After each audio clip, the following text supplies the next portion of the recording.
வெற்றி சமைக்கிறத துரையுமே உட்காந்து பார்த்துட்டு இருந்திருப்பாரு. பார்த்தா வெற்றி பண்ற சில விஷயம்லாம் அவரோட அப்பா சிதம்பரம் பண்ற மாதிரியே பண்ணிட்டு இருந்திருப்பான். இதெல்லாம் பாக்குற துரைக்கும் இப்ப சிதம்பரத்தோட ஞாபகம் வந்து போயிட்டு இருந்திருக்கும். வெற்றியும் ஒரு டிஷ் பண்ணி சாப்பிடறதுக்காக துரை கிட்ட கொடுத்துருப்பா. இப்ப துரையுமே அதை சாப்பிடாம அங்க இருந்து போயிட்டு இருப்பாரு. வெற்றியும் துரை கிட்டமே போயிட்டு நான் ஏதாச்சும் தப்பு பண்ணிட்டு மாஸ்டர் சொல்லுங்க, நான் கண்டிப்பா அதெல்லாம் மாத்திப்பேன் அப்படின்னு சொல்லிட்டு இருந்திருப்பான். துரையும் உங்க அப்பா சிதம்பரம் சமைப்பாருன்னு சொன்னால அவர் எப்படி சமைப்பாரு அப்படின்னு கேட்டு இருந்திருப்பாரு. அப்ப வெற்றியும் எங்க அப்பா ஸ்மெல் பண்ணி பார்த்தா அதுல என்னென்ன பொருள்லாம் போட்டிருக்குன்றத கண்டுபிடிப்பாரு. கூட முதல் ரவுண்ட் வச்சிங்களா மோந்து பார்த்து நான் கூட கண்டுபிடிச்சேன். அதே மாதிரிதான் அவரோட ரத்தம் இல்ல நானாதான் எனக்கும் வந்துருச்சு அந்த பழக்கம். ரொம்ப வெள்ளந்தியான மனுஷன், அதனாலே அவர் எல்லாருமே ஏமாத்திடுவாங்க. அப்பா கடன் தொலை தாங்க முடியாம அந்த ஊரு விட்டு ஓடி போயிட்டாருன்னு சொல்லிட்டு அந்த கிராமத்துல இருக்கவங்க எல்லாருமே சொன்னாங்க. வேடிக்கை என்னன்னா அதை நாங்களுமே நம்பிட்டோம். அதான் துரையும் 15 வருஷத்துக்கு முன்னாடி உங்க அப்பா அந்த ஸ்டார் ஷெஃப் காம்படிஷன்ல கலந்துக்கிறதுக்கு நான் தான் சைன் பண்ணேன். அப்பா கிட்ட நான் நிறைய விஷயம் கத்துக்கிட்டேன். அந்த காம்படிஷன்ல கலந்துட்டு கண்டிப்பா வின் பண்ணுவாருன்னு நினைச்சேன். அதுக்கப்புறம் தான் அவர் காணாம போயிட்டாருன்னு விஷயமும் தெரிய வந்துச்சு.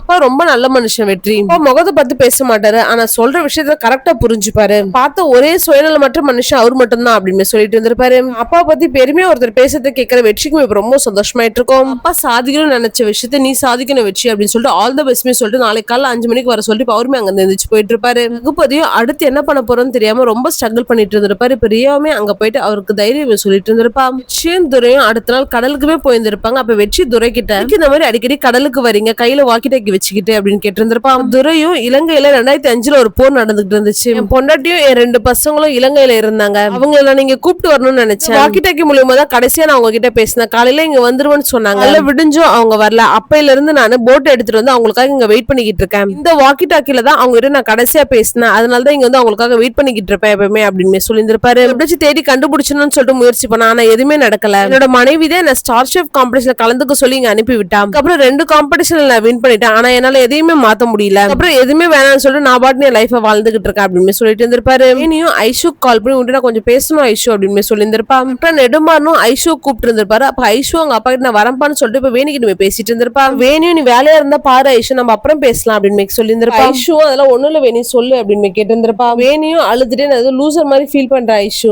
எனக்கும் நடுவில் இருந்து எல்லாமே முடிஞ்சிருச்சு ஐஷு. மாறிட்டேன்னு நினைச்சு ரொம்ப சந்தோஷப்பட்டேன். ரீசெண்டா நடந்த இன்வெஸ்டர் மீட்டிங்ல அவன் ரெசார்ட்டை மட்டும் ஏமாத்திட்டு போல ஐஷு ஏமாத்திட்டு போயிட்டான்னு சொல்லிட்டு வேணியுமே அழுதுட்டு இருந்திருப்பா.